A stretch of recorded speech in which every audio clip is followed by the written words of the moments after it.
Kasako Media, tunaangazia maisha, tunaandika kesho.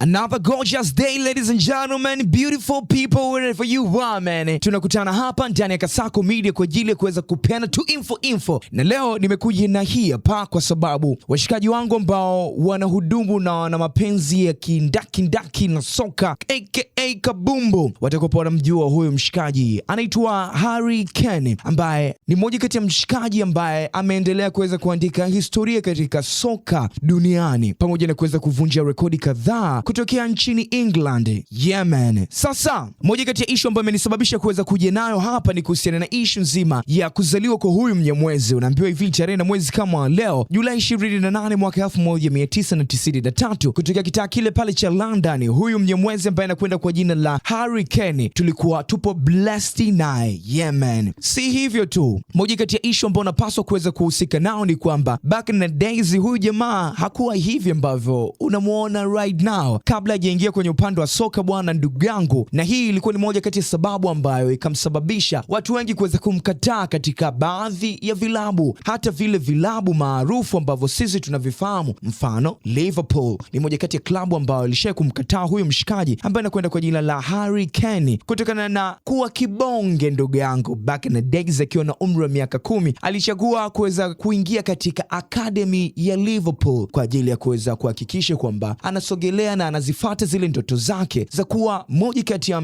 mshikaji ambaye anaumiza kwenye upande wa soka. Lakini kwa sababu ya issue ya kuwa ni bonge, Wanyamwezi kutoka kitaa kile pale cha Liverpool wakamweka kushoto, ndugu yangu, mpaka pale ambapo alipotimiza umri wa miaka 11 akaja kuweza kulink up na moja kati ya timu ambayo iliweza kumpa umaarufu na mafanikio makubwa. Hapa naizungumzia timu ya Tottenham Hotspur. Hii ni moja kati ya timu ambayo mshikaji aliweza kulink up nayo akiwa na umri wa miaka 11 mpaka mida fulani hivi ambayo tuliweza kumjua huyu mshikaji ambaye anakwenda kwa jina la Harry Kane. Na hiyo ilikopo ni kitaa kile pale cha mwaka 2009 ambapo ndipo rasmi aliweza kuingia katika soka la kulipwa akiwa anahudumu katika timu ya Tottenham Hotspur.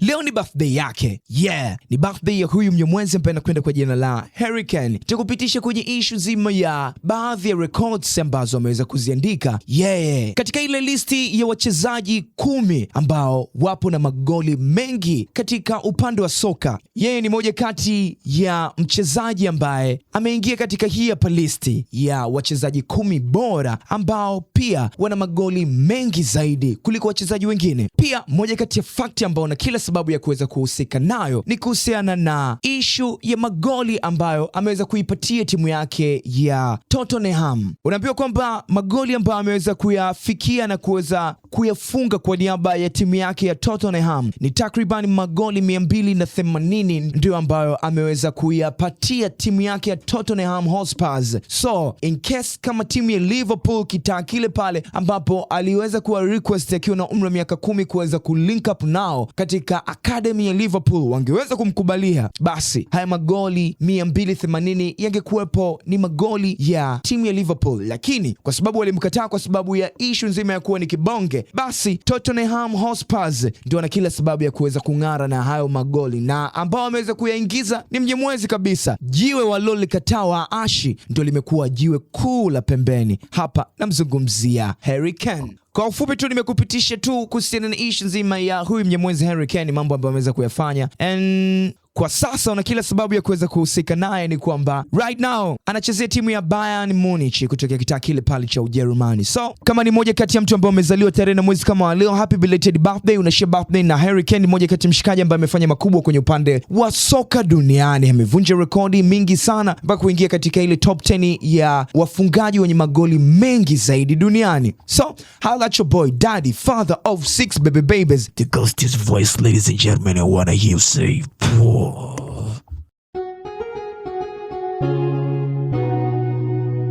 Kasako Media, tunaangazia maisha, tunaandika kesho.